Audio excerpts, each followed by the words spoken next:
Covid अनुरूप व्यवहारों का पालन करूंगा।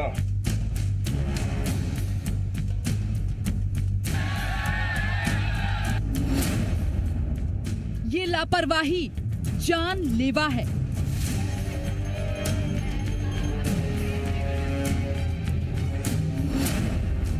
जान पर भारी सिर्फ 1 मिनट की लापरवाही।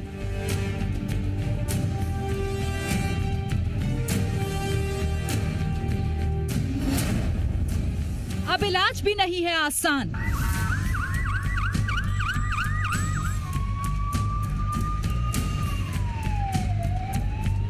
बहुत सी ऐसी बीमारियां हैं जो मास्क पहनने की वजह से हमारी सांस फटकती नहीं है, क्योंकि मास्क जो है वो एक बैरियर का काम करती है। कोरोना संक्रमण बन चुका है मौत का सामान। डॉक्टर चिल्लाते रह गए, कोई डॉक्टर नहीं आया, कोई डॉक्टर नहीं आया, कोई डॉक्टर नहीं आया, क्या करें, कोई डॉक्टर नहीं आया, मास्क नहीं लगाओगे तो सांस सांस को तरस जाओगे। हाँ सही मिला नहीं है, चक्कर ये मिला नहीं है मास्क। मास्क लगा रहे हैं, अभी वो नाश्ता करके आए ना, हमारा मास्क नहीं लगाया था। मास्क मेरे पास लगाया अभी लगा रहा हूँ मैं इसलिए लापरवाही को दो विराम। ये मास्क रोको टोको अभियान की शुरुआत की है। कब लगाओगे?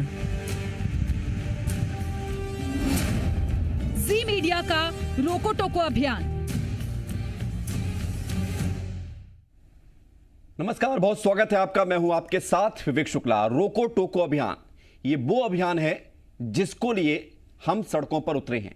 इस अभियान के तहत हम लोगों को रोक रहे हैं, उन लोगों को रोक रहे हैं जो मास्क नहीं पहनते, उन लोगों को रोक रहे हैं जो सोशल डिस्टेंसिंग का पालन नहीं करते।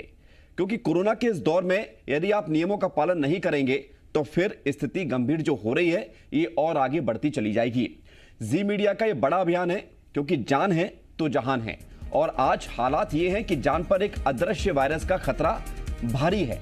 कोरोना संक्रमण इतनी तेजी से फैल रहा है कि हम यदि अभी नहीं संभले तो फिर आने वाले वक्त में स्थिति बेहद खराब हो जाएगी। देश में पिछले 3 दिन से 2 लाख से ज्यादा मामले सामने आ रहे हैं हर रोज। लगातार इतनी बड़ी संख्या में लोग संक्रमित हो रहे हैं।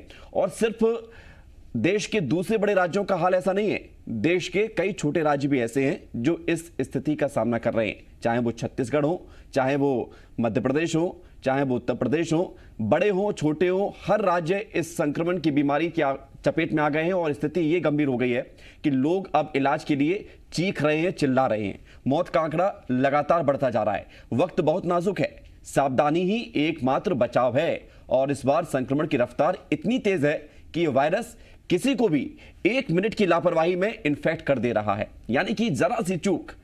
आमतौर पर लोग सोचते हैं ना कि मास्क नीचे कर लिया, पानी पी लिया। देखिए, पानी पीने के लिए मास्क आपको नीचे करना ही पड़ेगा, खाना खाने के लिए मास्क नीचे करना ही पड़ेगा। लेकिन इस बहाने को कितनी देर तक आप जिंदा रखेंगे? काम हो गया तो मास्क तुरंत पहनिए। क्योंकि कई बार हमने लोगों से बात की, लोगों का कहना यही था, अभी बस खाना खा के आए हैं, अभी बस पानी पी के आ रहे हैं, मास्क घर पर सूख रहा है। तरह तरह के बहाने हैं। लेकिन यदि उन बहानों से ज्यादा ध्यान इस पर रखें कि मास्क पहने बिना घर से बाहर ना निकलें और घर पर भी रहें तो मास्क पहनकर रहें, तो इससे ज्यादा अच्छा कुछ हो ही नहीं सकता है। असली बचाव हमारे चेहरे पर लगा मास्क ही है। इसलिए जो भी लापरवाही कर रहा है उसे हम रोक रहे हैं, टोक रहे हैं और इस चेन को बढ़ने से रोक रहे हैं। क्योंकि कोरोना की रोकने के लिए जो हमारी मुहिम है, जो जी मीडिया की ये मुहिम है कि रोको टोको, लोगों को मास्क पहनने के लिए प्रेरित करो, अब लोग इसमें जुड़ भी रहे हैं। वो लोग भी जुड़ रहे हैं जो राजनीति के क्षेत्र में हैं, वो लोग भी जुड़ रहे हैं जो सरकार से जुड़े हुए हैं, जो संगठन से जुड़े हुए हैं, जिनके ऊपर जिम्मेदारी है कि वो लोगों की रक्षा करें। उन लोगों के लिए भी ये मुहिम अब एक बड़ा हथियार बन रहा है। और आइए अब आपको इस रोको टोको अभियान के बीच मध्य प्रदेश सरकार की जो गाइडलाइन है इसके बारे में भी बताते हैं। क्योंकि ये भी आप जान लीजिए कि है क्या वो नियम जिसका पालन आपको करना है। महाराष्ट्र, छत्तीसगढ़ से आने वाली बसों का परिवहन बंद कर दिया गया है। इसके अलावा अगले आदेश तक स्कूल, कॉलेज, शैक्षणिक संस्थान बंद कर दिए गए हैं। सभी परीक्षाएं ऑनलाइन या ओपन बुक से होंगी। 10वीं की परीक्षाएं सीबीएसई के बोर्ड से रद्द हो चुकी हैं, एमपी सरकार की तरफ से भी रद्द हो गई हैं। 12वीं की परीक्षा स्थगित हुई है। कुंभ से जो लोग लौट रहे हैं उनका कोरोना टेस्ट होगा और सैंपल देने के बाद घरों से निकलने पर प्रतिबंध भी रहेगा। ऐसा नहीं है कि सैंपल दे दिया आपने, जब तक रिपोर्ट नहीं आ रही आप कई लोगों से मिल रहे हैं, ये बिल्कुल नहीं चलेगा। नेगेटिव रिपोर्ट के बाद भी लक्षण हैं तो भी इलाज मिलेगा। दूसरे प्रदेशों से लौटने वाले मजदूर गांव में आइसोलेट होंगे, अपने घर में भी वो आइसोलेट ही रहेंगे और जिन गांवों में कोरोना के ज्यादा मामले सामने आ रहे हैं वहां पर आइसोलेशन सेंटर बनेगा। होम आइसोलेशन में टेली मेडिसिन की सुविधा होगी, यानी कि फोन पर वो बात कर सकते हैं, उन तक मेडिसिन पहुंचेगी। होम आइसोलेशन में मरीजों से चर्चा भी होगी, जो प्रभारी मंत्री उनसे बात भी करेंगे।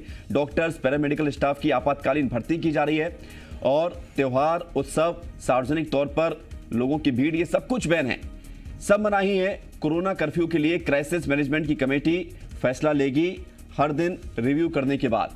पहले जनता से चर्चा करेगी क्राइसिस मैनेजमेंट कमेटी कि क्या करना है, स्थिति यदि बेकाबू होती है तो आगे क्या निर्णय लिया जाए। कोविड गाइडलाइन के उल्लंघन पर सख्त कार्रवाई के भी निर्देश सरकार ने दे दिए हैं।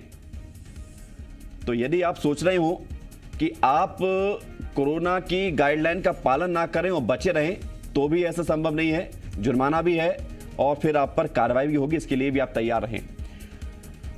और हम जैसा जिक्र कर रहे हैं कि हमारा जो अभियान है ये रोको टोको अभियान, जिसका मकसद है कि हम लोगों को अवेयर करें कोरोना की जो गाइडलाइन है उसका पालन करने के लिए।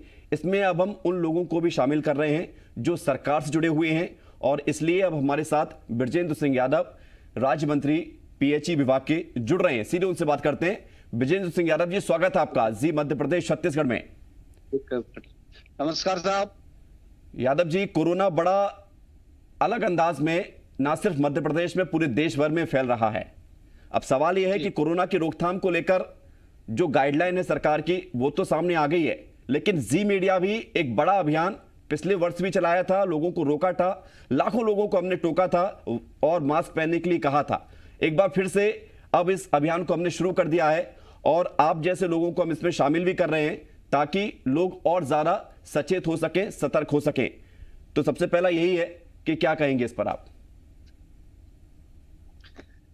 मैं तो ये कहना चाहता हूं, क्योंकि प्रदेशवासियों से कहना चाहता हूं, मैं तो क्षेत्र के लोगों से भी कह रहा हूं और हाथ जोड़कर कह रहा हूं, निवेदन कर रहा हूं कि इस बार जो कोरोना की महामारी जितनी तेजी से फैल रही है हमने कभी सोचा भी नहीं था।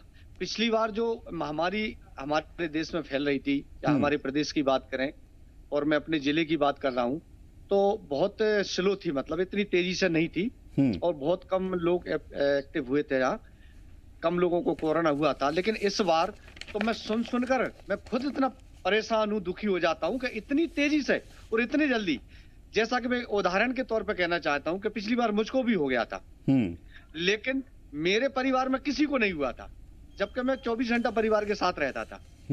और इस बार तो मैंने ये सुना कि परिवार में एक व्यक्ति को हो गया तो पूरे परिवार कोरोना संक्रमित हो जाता है। तो मैं तो यही कहना चाहूंगा कि जो सरकार ने गाइडलाइन बनाई है, वो कहावत है कि जान है तो जहान है।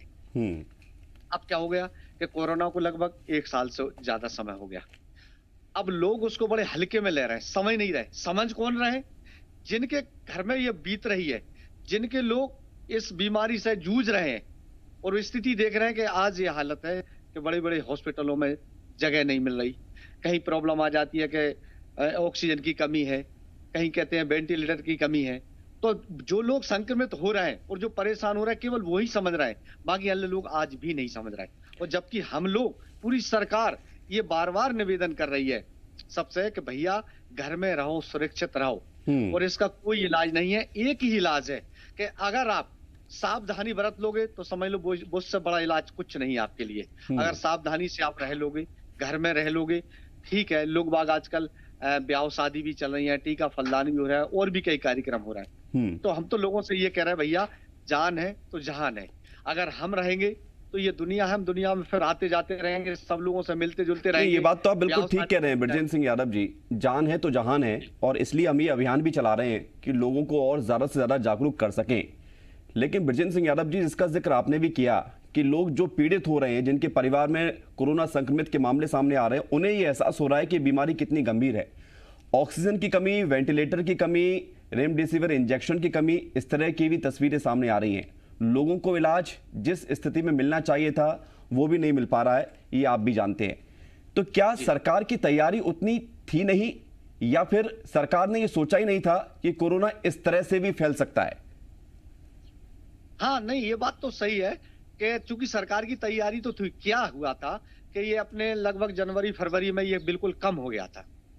तब ऐसा लग रहा था कि ये महामारी अब लगभग खत्म हो जाएगी, लेकिन ये नहीं सोचा था कि ये महामारी एकदम से इतने जोर से पैर पसार लेगी और इतने तेजी से, मतलब ये संक्रमण फैलेगा। ये तो किसी ने भी नहीं सोचा था, हमने किसी ने नहीं सोचा था, लेकिन सरकार की तैयारी थी।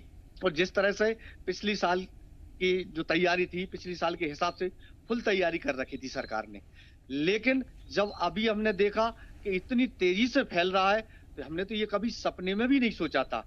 लेकिन सरकार पूरी तरह से इसके लिए तत्पर खड़ी है, पूरी तैयारी में है।